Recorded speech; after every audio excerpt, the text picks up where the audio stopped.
What if your skin isn't just reflecting your age? What if it also reflects emotions, stress levels, or even boundaries that you might be dealing with today? We often think of our skincare as creams and serums, but what if loving your skin goes much deeper than the surface that we look at? What do you notice when you look in the mirror? And sometimes what we notice is like the side effect of what's really going on. And today in the classroom, I'm really excited that we have Dr. Keira Barr, and she's an MD. She's double board certified and dermatologist. In dermatology, and she's also the author of the Skin Whisperer. And she's been in the classroom before. So if you want to watch the class that we were in last time, you'll get to know how our skin reflects our life, our emotions that we have. I mean, I've never had a conversation like that with anybody. And I told her off the air that I think we're going to be best friends because the two of us speak the same language. And I really do enjoy our conversations that we have and off the air as well as I'm sure once again on the air. So get your pencil and pen and start your writing because we're going to take lots of notes today and we're going to learn and grow together. And when you need a friend, you can count on me. I'll be right here waiting for you.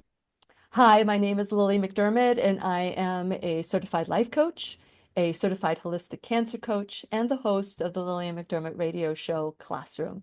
If this is your first time in the classroom, please know I've been waiting for you. Yes, you.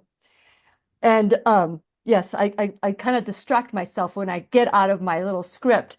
But this is what today's class is going to be about, is we're going to look at everything about how we are living our life and the different ways that we express ourselves that show up in our skin. And this is a place where you can go when you need a friend. It is my commitment to provide natural ways to heal, and it is my mission to make awareness, responsibility, and truth a part of our everyday life. And I hope you, my listening, as well as my viewing friend, will feel empowered to embrace a new truth and live the life of your dreams.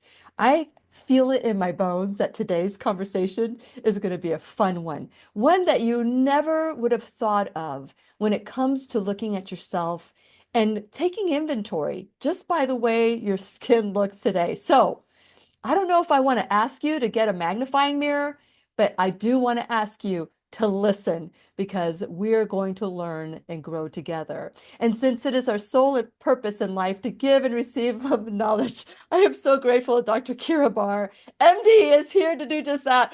I am just like, this is like the longest uh, intro I've given in a while because of the conversation that we had before that was like, gosh, I wish Keira, we would have had a camera going and spliced it in and added it. So thank you and welcome to the classroom. Thank you. Yeah, I think we'll still have lots of stuff that we can talk about. Are you sure? Okay, we'll see. We're going to challenge ourselves today to talk beyond what we even thought we could be capable of. So today's conversation is how tips on loving our skin and basically loving ourselves because our skin covers every inch of our body. So if we're looking at loving our skin, we need to really truly love ourselves. But within that, one of the things that I hear a lot is, oh, I just don't know how to say no, or I really don't want to do this, or I really don't. So setting boundaries and how that affects us too. So you think we can tackle that? Do you think we can do that? I think so. I think so. Challenge accepted, right? Okay. So share a little bit about your background and what led you, to focus on this topic the way you have, deeper than anyone else I've ever known. Yeah, I think like many of us, it comes from a very personal place and experience. So I was practicing conventional dermatology, skin cancer and melanoma, and this was about, oh my gosh, almost 15 years ago. And And, at the time, my kids were very young. I was an academic, so I was juggling a family and career, and I was running ultra marathons at the time. I was just trying to do it all. And my body was sending me clues, chronic pain, gut issues, eventually it was my skin that really started speaking the loudest, growing and changing pigmented lesions. And as a expert in skin cancer and melanoma at the time, my viewpoint was, oh, well, you see something that looks atypical, you just cut it out and forget about it until there was one particular lesion that was so atypical that we had to diagnose it as early melanoma. And that really was the wake up call for me that, huh, things are really not right. Maybe I need to start paying attention. So I wound up going down um, the path of trying to figure it out because my colleagues, I think modern medicine is amazing, but no one was really connecting the dots between the hormonal issues I was having, the gut issues I was having, the skin issues I was having. Functional medicine, integrative medicine, took all the pills, did all the detoxes, did all the things, and really nothing was shifting until I landed in mind body medicine, where all the dots started to connect, that the mind and body is connected, that the brain, the nervous system, and the skin are connected. And that is a two-lane, bi-directional communication. That's part of a bigger four-lane highway, what we call the NICE network, the nervous system, immune system, cutaneous, and endocrine. And it all started to make sense. And I thought, okay, if I'm a physician who has been in the field of medicine for over 20 years now, and I didn't know this, how is the average person who doesn't have access to this information supposed to make sense of what's happening with them? So I really wanted to pay it forward. And that's really kind of how I wound up in this space of at the intersection of skin health and mental health. It's a subspecialty of derm called psychodermatology. Mm. Wow. Talk about so in the classroom we talk about taking responsibility for everything in life. And that is the fourth question of taking responsibility. The first one is how did I create it? Which the how did I create it does not include blame, shame, fault, or duty. It's just about a fact. I did it. I walked into it. That's it. The second one is what are the gifts and lessons? The third one is now that I know the gifts and lessons and how I created it, what's going to be different? But the fourth question, which is where you're at, is how am I going to use this experience to change somebody else's life, to help somebody else grow? And you are like the picture image. If I could take for the responsibility page that I have on my website, I'd put your picture right there. So that's really wonderful that you were able to take it instead of saying, I'm embarrassed because here I am, a double board certified, double board dermatologist who knows all these things, and here I am dealing with it. You could have been ashamed, you could have hidden it, you could have, and it would have been so bad. And isn't that what, do you find that when you're now, as you're taking this next journey in your career, that you find that shame and blame and all those emotions that are low frequencies are such a part of our life? 1,000%. And I'll name I did have a lot of shame. Mm, I thought, well, I'm supposed to know this. Why didn't I figure this out? But as I kept going deeper into this pathway, and I'll name that the field of psychoderm is a small field. It's only about 40 years old. They're much more advanced in Europe than we are here in the US, but it's still very conventionally based, where it's managed by medication or just conventional talk therapy. So I wound up spending a lot of time, and I still do, with the psychologists and specifically the somatic psychologists. So soma mhm, is the body, so body-based psychology, right? Because so much of our lived experiences are held in the way that we carry ourselves and our body. And a lot of the trauma researchers and the pioneers in the trauma field, and understanding how closely linked so many chronic illnesses, but specifically how many chronic skin conditions have their roots in trauma. mhm, And I realized and I learned um, Shame is an emotion just like any other. Mhm. And in fact, it's a defensive strategy. It's a protective strategy. In fact, it's not something that we should look negatively upon, but perhaps even have gratitude because that sense of shame, where we might have made ourselves a little bit smaller or avoided something at the time that we experience it, and for most of us, this is when we're young, right? Mhm. Mhm. It was in service of our survival. It was so that we could get the needs that we had met. And Mhm. oftentimes those were the basic needs of food, shelter, warmth, and love.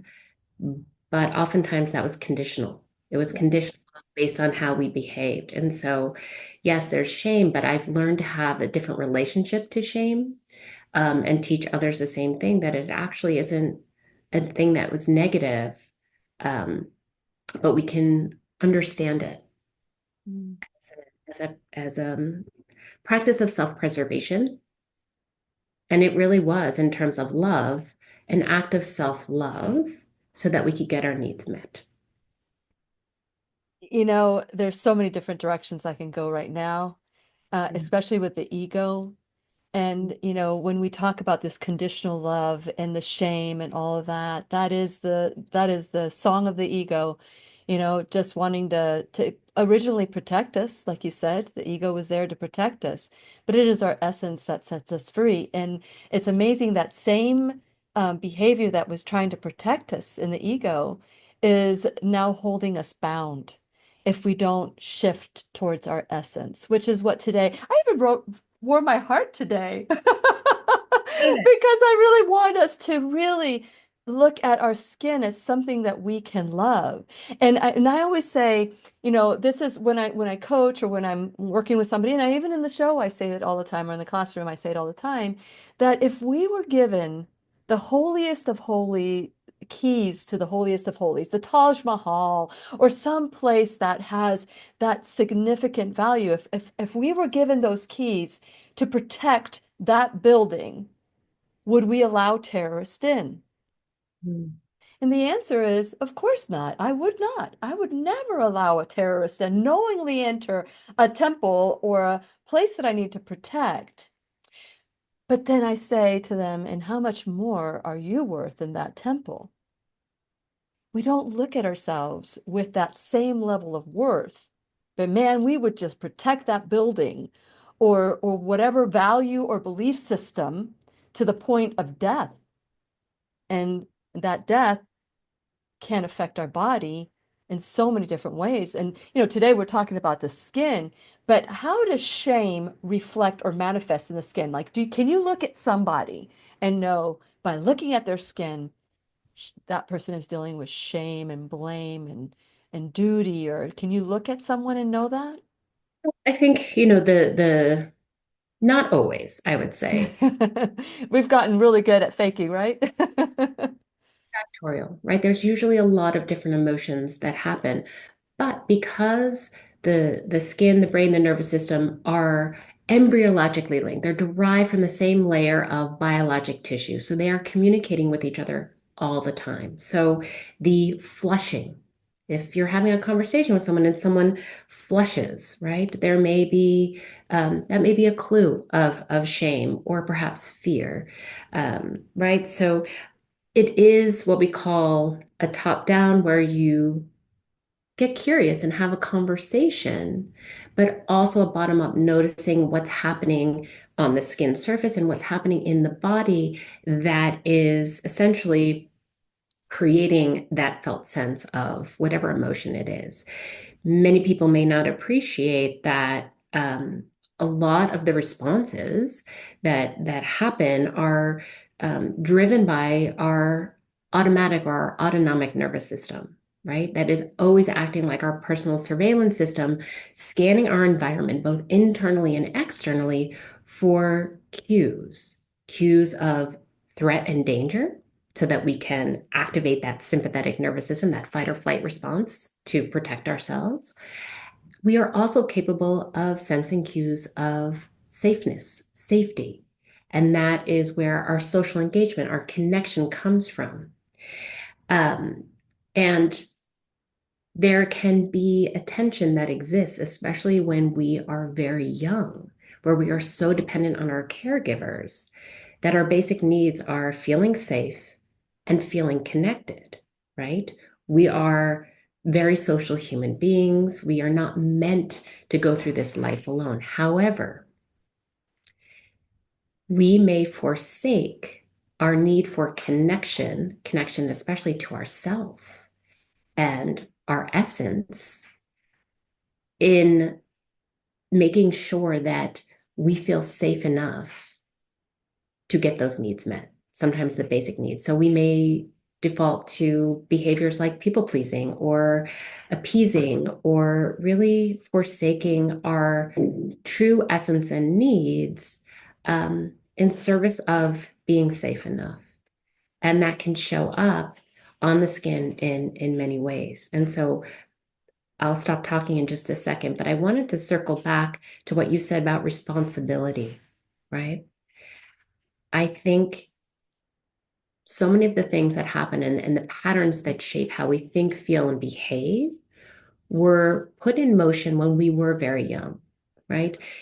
Sometimes in the womb, when we look at the studies on maternal cortisol levels, right? In the womb, there was already potentially a stressful environment. So we came into this world on high alert. Our surveillance systems were already kind of primed to look for danger.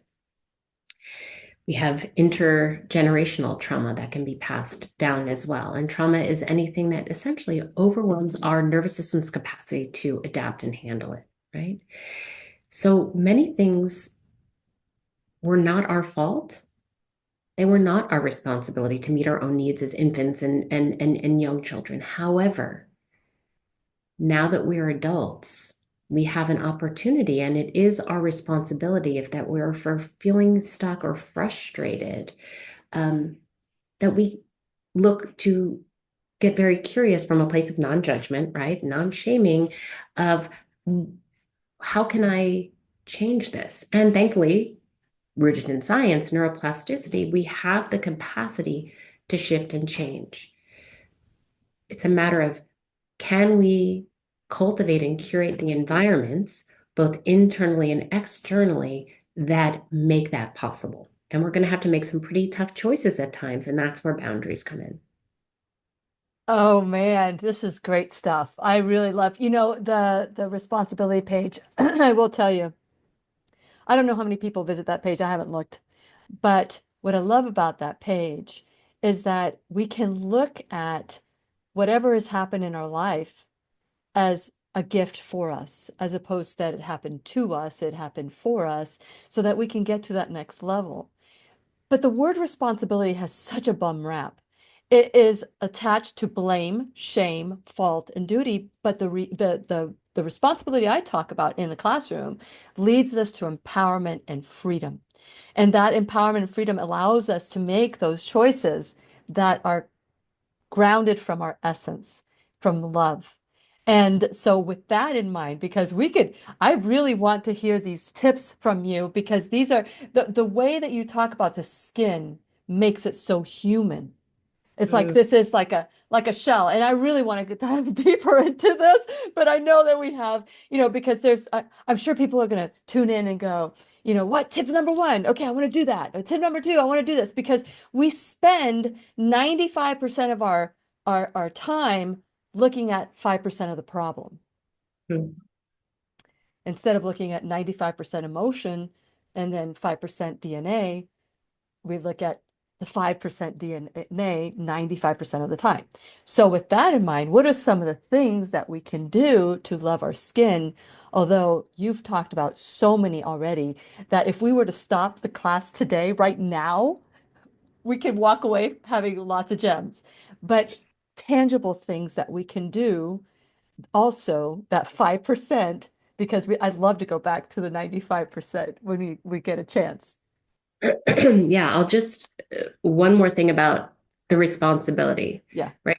Look at just breaking down that word responsibility, the ability to respond. Hmm. That is something that is innate to us, right? We are wired to be adaptive. Stress is a natural adaptation to our environment, right? We're wired to do that. The challenge is many of us default to just reacting. We are reacting, right, in service of our survival. We had to. But as we can get curious, I right, love that word, curious. I love that word. we can learn skills, tools, and techniques and resources, or use products, or the strategies to increase our capacity to be more mindful, to be more Hmm. present, increase our ability to respond, right? We can push pause, um, and give ourselves a chance so that we can respond instead of just react. I And love so that. that is what can help cultivate more resilience, um, and empowerment. And it shows up on the skin surface because I don't think we talked about this today. We might have talked about it in the last conversation we had, but your skin isn't just your largest, most visible organ. It actually is a stress response organ, right? The mind and the Mm. skin are biologically linked. We always think of the stress response as, our brain getting information and then sending out signals that can increase the stress hormones and the inflammation. But many people don't know that your skin itself has the same mechanism, what we call the hypothalamic pituitary adrenal axis, which is what generates that cortisol and the adrenaline and the stress hormones that directly impact the skin barrier function, directly impact the collagen and the elastin that keeps your skin so youthful. It breaks it down, it prevents its repair, it makes the skin more leaky, it directly causes your oil glands to release more oil and slows down skin cell turnover, increases inflammation. So if you are breaking out, right? If your acne is flaring, if your rosacea is flaring, if your psoriasis, eczema is flaring, itching, all of that, it's because there is both a direct impact on the skin because it's generating the same stress hormones and releasing all the inflammatory signaling.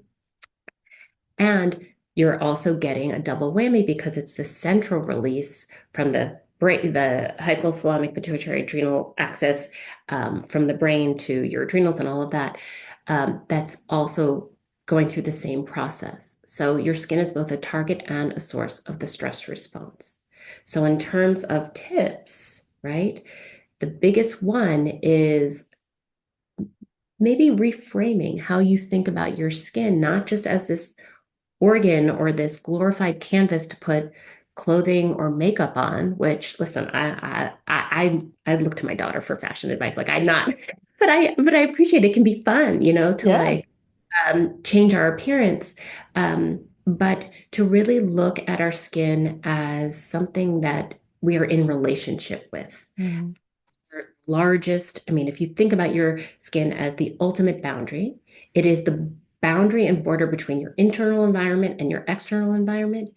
It Mm. is the ultimate boundary between you and someone else, right? This is your protection, right? They're not going directly into your inner cavity, right? This is your ultimate boundary. So, what are the relationships that we might need to fortify and strengthen so that this boundary can do its job for you? Love it. I love it. So what I'm hearing you say is one of the best way we can love our skin, tip number one, is to love ourselves.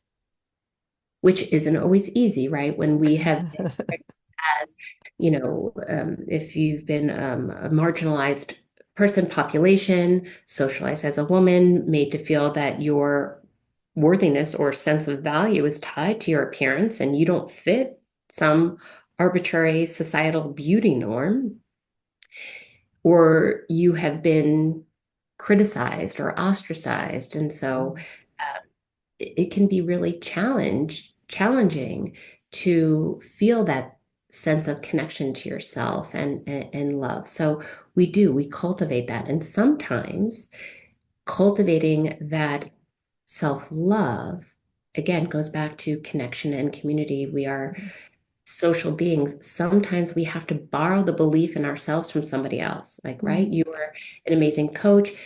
Your clients oftentimes need to borrow your energy, your belief, until they can increase their capacity to start absorbing that and learn for themselves how to self-regulate. Yeah. Yeah. So, yeah.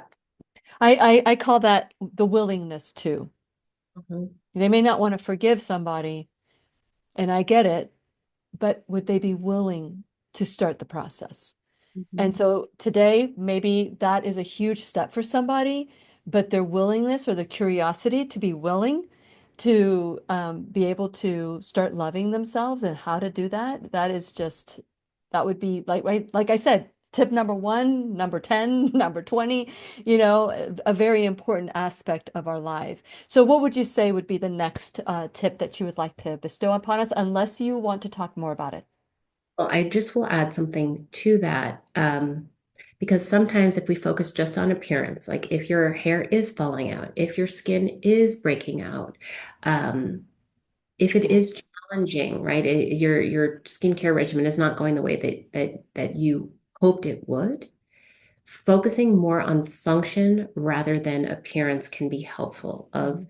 reframing that my skin is doing the job that it thinks it needs to do right now. If that nervous system surveillance system is picking up cues of danger and threat because you don't feel safe enough, maybe there's work challenges, interpersonal relationship challenges, mortgages due, emails are, and like there's just stressors from all different things.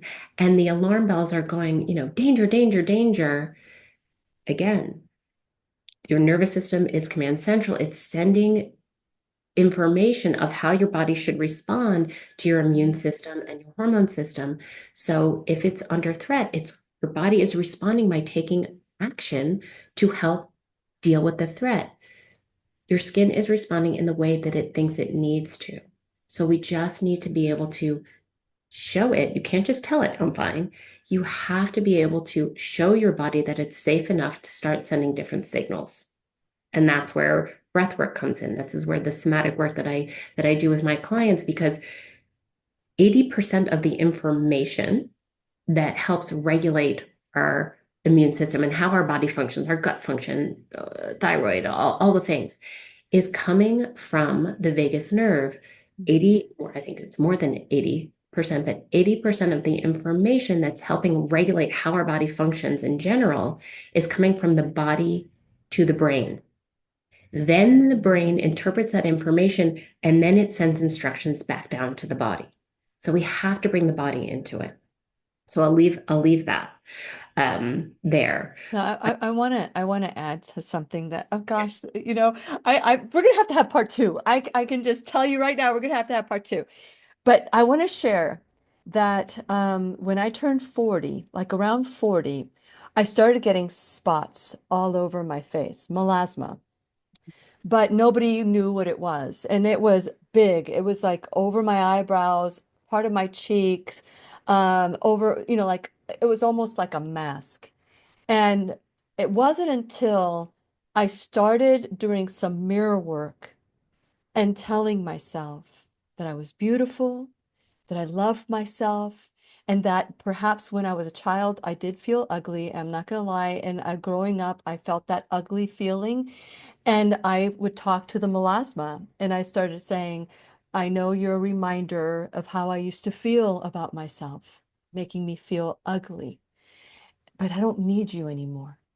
And I started talking to the melasma. And of course, and during that time, I also had all my amalgams taken out. And I started working on, no, I mean, I had it for a long time, but it wasn't until my amalgams went away, I started changing my beauty products. Once I allowed myself that it's okay, you can say goodbye to this, whatever it was that was going on in my face. And I started doing things, because first it's the thought, there's feeling, it's the action, that would love my body. And melasma went away. It went Yeah. away. But, was it the getting the amalgams out? Was it the detoxification of my skin? What was it? But what mattered was that I stopped looking at myself as ugly. Yep. Yeah, it's beautiful. And I love that experience for you. And to answer your question, it was probably all of those things because it's Yeah. There's no one magic bullet, and I think that's what society kind of sells us a bag of goods that people think they're doing something wrong if Hmm. this diet didn't work or this supplement didn't work or this magic serum, Yeah. you know, clear up their thing. It's not a flaw on you, but you can't, diet your way out of about overall lifestyle and not sleeping well and not Hmm. moving well and having not setting boundaries and having interpersonal challenges. Like it's all the things. But Hmm. to your point, once you shifted your perspective of like, my skin isn't something, Yeah, I was covering it up big time with thick makeup and all those things that were probably more toxic than what I do now. I have a sheer thing on my face. So yes, because but I'm sorry, I just yes, wanted to add. it's just the point of like, flawless skin, first of all, is a fallacy, right? We all have marks and things on our skin, and some of them like laugh lines or even scars. They're part of our story Hmm. that builds our resilience. And some of them are positive memories that we can reflect back on, the laugh lines. Some of them are painful memories. Hmm.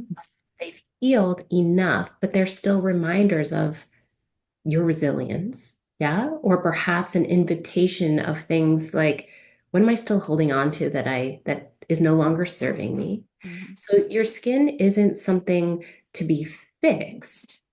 It really is a map and a guide to what you might need, right? What support might you need? Hmm. Uh, and melasma in particular is a really tough condition. And there's, depending on where the pigment is on the surface or a little bit deeper, it can be very challenging. Yeah, We yeah. know hormones play a role. We know that UV exposure plays a role. We know that physical friction and irritation can play a role, right? So you just inviting the possibility that what was showing up on your skin was maybe a message or an invitation to change the narrative about how you saw yourself. It's like a battery, right? Your battery had been maxed out trying to manage and micromanage, covering the appearance and all the Oh thoughts. yeah. There's a lot. But once you were able to maybe have a different, even consider the possibility that this wasn't a problem to be fixed, but an opportunity to have a kinder dialogue with yourself, Hmm. bit more space in that battery. Now you have more energy to consider, oh, I could have the amalgams taken out. Maybe that freed up a little bit more space because the toxicity, your pathways were working a little bit better. Maybe that freed up space to, oh, I have more energy. I can move my body. And we know that movement is medicine, right? Hmm. Those feel good endorphins, getting the blood circulating, nourishing the body and the skin with more oxygen and nutrients.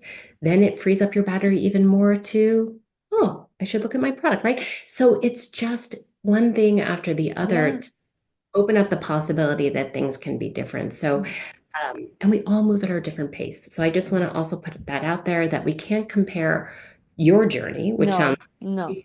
Yeah. uh, pace at which that happened to somebody else and think you're doing it wrong. Well, it's interesting because it was a reminder of how ugly I felt growing up. And I had a my father passed away just recently, and my siblings and I got together, and my sister was talking about because I put it together a tribute to my dad, a video, and my sister Asia was saying how difficult it was when my dad turned 70. She did a tribute for my dad with all the kids, and she said there were no pretty pictures of me. And my brother said, I'm so glad she got over her Chaka stage. And I'm like, what Chaka stage? Do you remember Land of the Lost, the monkey, the little monkey? That's what my brother used to call me. And behind my back, but it doesn't matter what people say. Behind your back, you can still feel it. And I grew up and we had tears. I had tears shooting out of my eyes. We laughed so hard. I can laugh at that now. I believe that that was part of my building of character. Don't rely on beauty to be who you are today. And I remember a friend of mine said this, and she said, women like you have a hard time getting older. And I said, what are you talking about, women like me? And she goes, look at you, you're beautiful. And I'm like, no, I'm not. And I went like that to her.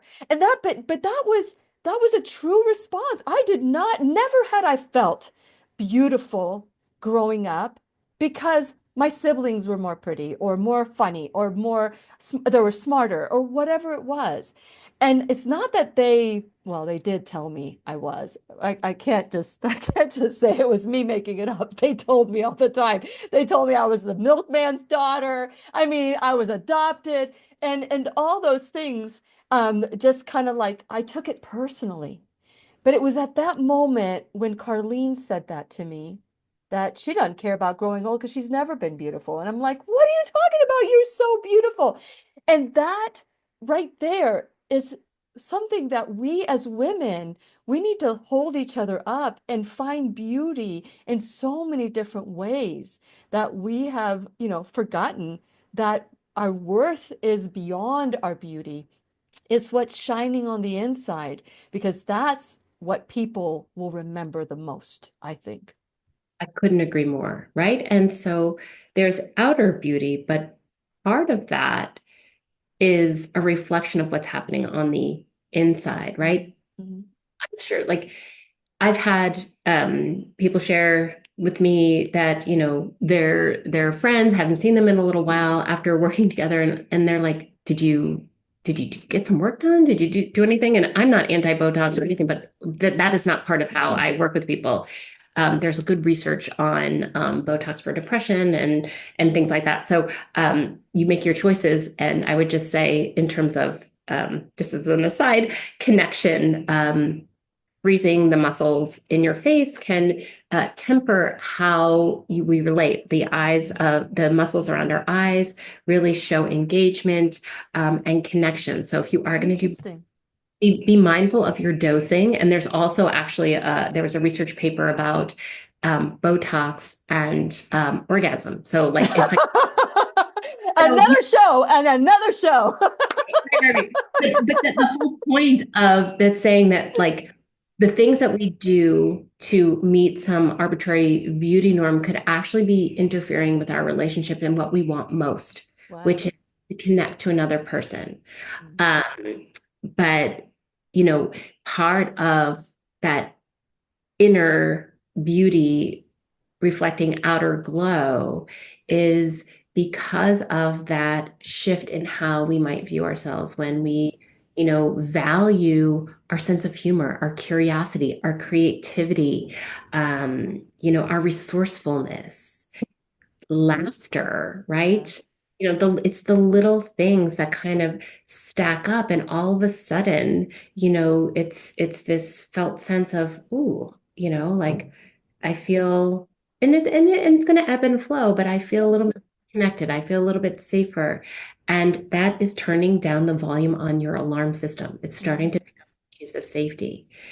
Um, in terms of one of the biggest tips, I would say, since I'm sure people are like, all right, Keira, stop talking. Enough with the emotions. I want the 5%.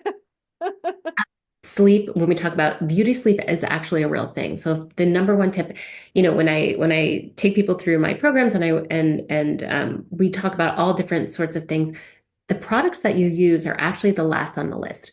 But so if you're going to prioritize anything, if you can, it's sleep and your relationship to rest, because sleep and your skin, they're trying to be BFFs. We talked about the stress hormone cortisol. It has a counterpart, melatonin. Melatonin is one of the most potent antioxidants that your body can produce, and it only increases in maximum amounts at night. So your cortisol goes up through the day to give you some energy, and then it goes down at night so that you can get rest as your melatonin is increasing. Melatonin helps with skin cell repair. It helps repair the damage from ultraviolet radiation, from air pollution. It actually works on your hair follicles for hair growth. So prioritizing sleep, which means looking at your bedtime, looking at the things that might get in the way of getting quality sleep, because our needs for quantity may vary at different times of our life, and just our own unique sleep, archetypes. But setting up your bedroom as a sleep sanctuary, getting your devices out, making your bedroom just for sleep and relations. And, maybe paying attention to the timing of your last meal, giving your body time to digest so that you can rest. Looking at herbs or teas that have things like chamomile or passion flower that are known to help support your own body's capacity to sleep rather than popping a melatonin pill. So I think that if anything, sleep is your skin's BFF, in addition to protecting yourself from UV radiation. So clothing, and SPF 30 plus on a daily basis is ideal, because the aging rays, the sun has two rays, UVA and UVB. UVB gives you the burn. The UVA is the one that penetrates through window glass and it penetrates deeper into the skin and can age you. It breaks down the collagen and the elastin. So that's why wearing a sunscreen on a daily basis is important, even if you're working indoors. If you sit in front of a window, or you might notice when you're driving in your car, if you're the driver, left side might have more sun damage than the right side. But Interesting, interesting. aside from That's that, something to look at. And I do want to talk a little bit more about sunscreen too, because sunscreen has been, I think the sun has been given a bum rap, and I just wanted to talk a little bit about the sunscreen. But right now, I want to all of you, as we've been talking today about responsibility and ownership and looking at and loving yourself. That's what we do here in the classroom. We want us to look at ourselves from the inside out, as opposed to from the exterior, my interior versus somebody's exterior. It's just so we need to go back to basics and just love ourselves just as we are, no matter who we are, what we are. And I know it's difficult when you have something on your face or when you're feeling that you feel less than somebody else. I know what that feels like. I've gone through it. I understand it, but still, you're still lovable and you're still a very important part of this world, very important part with lots of purpose. So go to whenyounneedafriend.com if you want to be a part of our family. Go to whenyounneedafriend.com. And while you're there, please subscribe, like and follow me on all social media. Make sure that we stay together, that we do everything we possibly can to stay together. I want to encourage you to also like me on social media and share this video with everybody, because it's a way that you can help the classroom grow, is to share this information with everybody you know, because everybody has skin. So everybody gets to choose what they'd like to do with their skin. So be a part of that. And if you are at whenyounneedafriend.com, you can watch the classroom at whenyounneedafriend.com or YouTube or Facebook or BitChute later on. You can decide how you want to watch, and you can also listen on podcast. Another way that you can help the classroom grow is support the sponsors.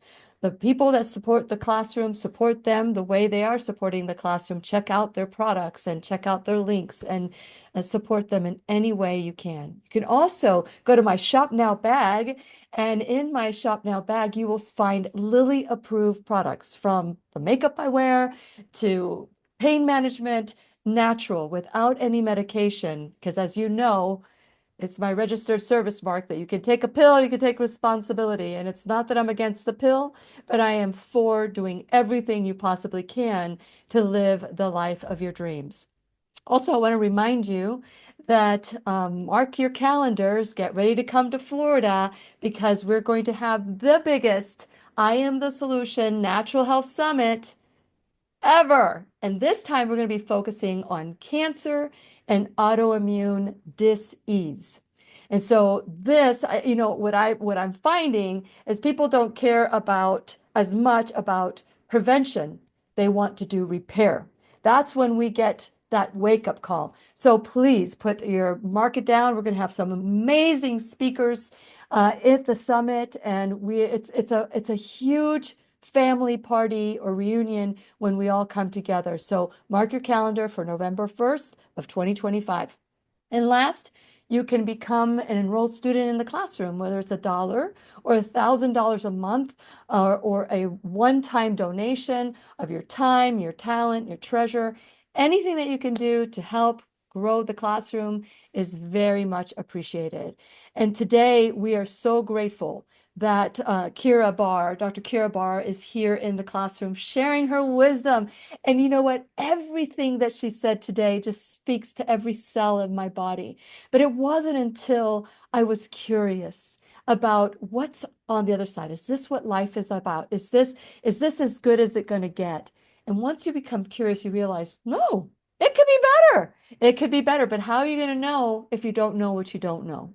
And so I want to encourage you today to be curious and listen to what Keira has said, because she is amazing and I just love you. You can find her at drkeirabarr.com. And if you are a subscriber in the classroom, all you have to do is click on her name in the blog that you got on Sunday at 4:44 in the morning and click it, and it will take you to her website. So thank you so much. You could have been anywhere today. You could have been resting for all we know. You could have been having a wonderful day, and you're here sharing your wisdom. So thank you so much for that.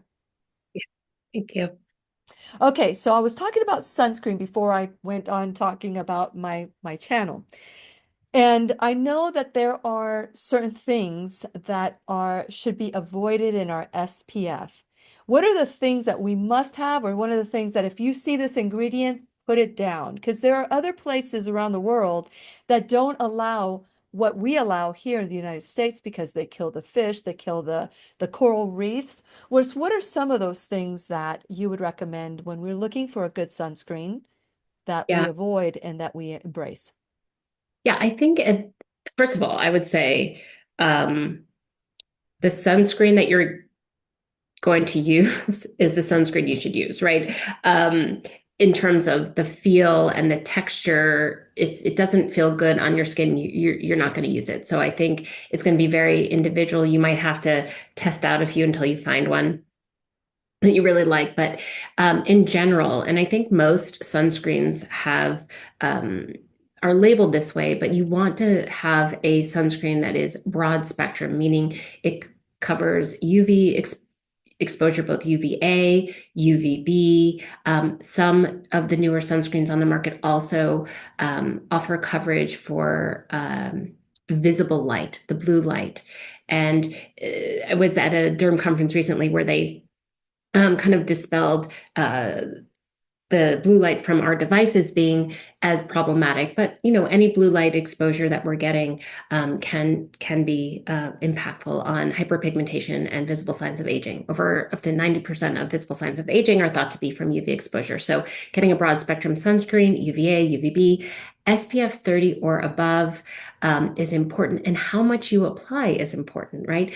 They did a research study, only 50% of people apply the recommended amount, which is essentially for your full body. If you're at the beach, is like a shot glass. So you're putting about a nickel size amount for your face, and then the rest applied to your body every 2 hours. In terms of ingredients, the FDA has a list of ingredients that are generally recognized as safe. And the two sunscreen ingredients that they listed are zinc oxide and titanium dioxide. And so, for many reasons, that being one of them, I always recommend mineral sunscreens. Chemical sunscreens may be a little bit more stable sometimes, may offer a little bit wider protection, but zinc oxide is what we use on babies' bottoms for diaper rash. And so it's usually very well tolerated from our littles to, our elders. And so it's something that the entire family can use. They've made the formulations a lot more elegant these days, so it doesn't have a white cast. So that is what I would recommend, because some of the chemical-based sunscreens like avobenzone, PABA has been not used, but some of them can create allergic contact dermatitis and skin irritation. So I would say, in terms of sun protection, I'm babbling on here, but ideally you're wearing clothing. Is actually, from the Skin Cancer Foundation, the number one form of protection is clothing. So a wide brim hat, sunglasses, long sleeve, long pants, and then just applying sunscreen in the exposed area. So you're minimizing your toxins or chemicals that you're putting on your skin. When they've done the studies on sunscreen, especially with zinc based, in terms of what we would be concerned about, they're still doing research, but so far safe or safe enough. But if you can minimize the amount of ingredients that you put on your skin, all the better. And then we know that sun exposure is important for vitamin D, and vitamin D helps our mood and our bones and our skin health. So this is not to be anti-sun. This is about being smarter about your sun exposure so you can get the benefit, but not the burn. The benefit and not the burn. I normally ask, are you doing anything on your website? If somebody wanted to get a hold of you, do you coach? How are you? How can we support you? Yeah, absolutely. So I work primarily in a coaching consulting capacity. I see people from all over the world. And so on my website, if kind of going beneath the surface, going beyond, kind of going to the root cause from my perspective, that is that nervous system out of dysregulation, right? The impact of chronic and traumatic stress on all the other systems in our body that's getting expressed on our skin. That is mostly how I work with people, helping to repattern the stress response, how to bring more regulation to the nervous system so that every other system is in an environment that is conducive to overall healing and especially for the skin. So on my website, there's an opportunity to set up a call, a free consultation call to see, is Cool. this an experience? Is this a type of way of working that I'm interested in, that I'm open to? Because it's not about the products that you're going to use, and it goes beyond traditional talk therapy. It's a very unique way of approaching skin health. So I always welcome people to set up a call with me. Very good. Very good. I can't believe how fast this is going. I mean, we got like 4 minutes left, and before we end the session, the class session is done. I wanted to, and I appreciate that. I'm so excited that people can call you and that you can help them so much better than what you were doing before, probably when it comes to seeing people in your office and being, kind of confound to that. But this now sky's the limit for you. So let's talk about makeup because I'm sure that people are going to go, "Oh my goodness." So I've heard you said several times that it's not about the makeup necessarily. So that's one of the like the low end of the totem pole. So let's talk about what should we look for in makeup because I've got the makeup I've got this little chart that says if it has these different things, put it down, don't use it.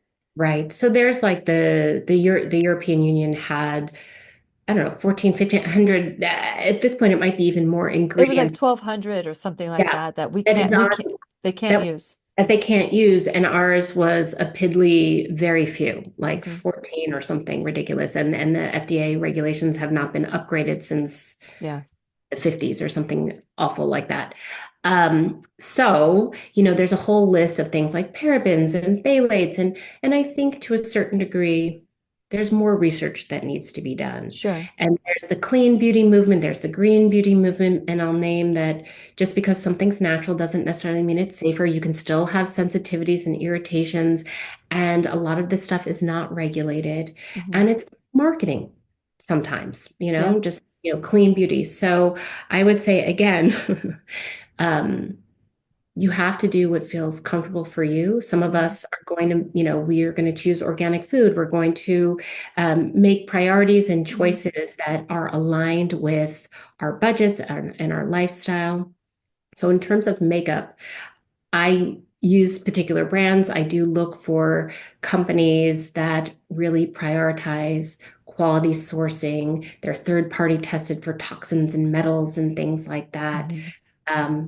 But the invitation, regardless of what brand you choose, is be very clear about your intention for why you're choosing to use makeup.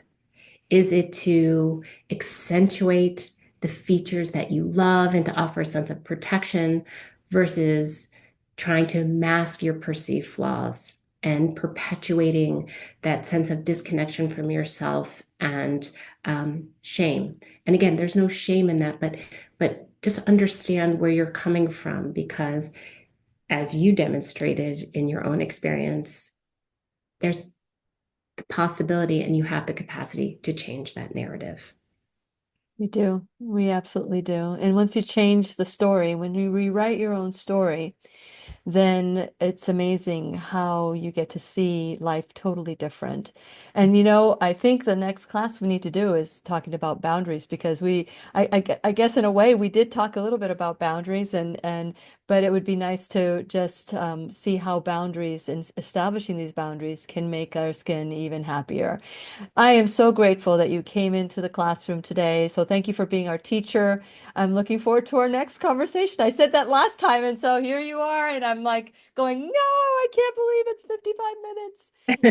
Thank you so much. My Any pleasure. final words, anything that you'd like to say to someone real quick before we go?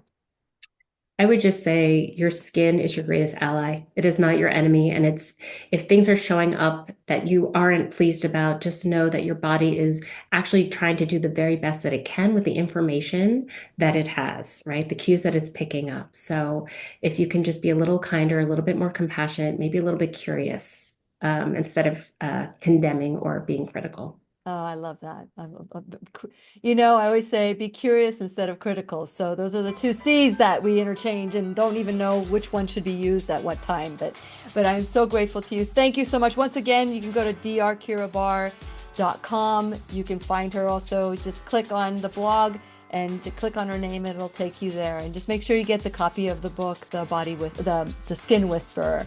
And so thank you so much for being on today and for all of you learning with us today. I am so grateful to you. And please remember, we'll be right here waiting for you worldwide at whenyounneedafriend.com. This is Lily McDermott and Dr. Keira Barr wishing you love, peace, joy, and unexpected abundance. Make it the best day Ever. ever. I just wanted to hear you first. The opinions and advice expressed on the Lillian McDermott radio show are intended for the individual callers and guests on the program and are presented to our wider audience solely for general educational purposes. Please act responsibly and consult personally with your own medical, psychological, or nutritional expert before taking any steps to improve your life.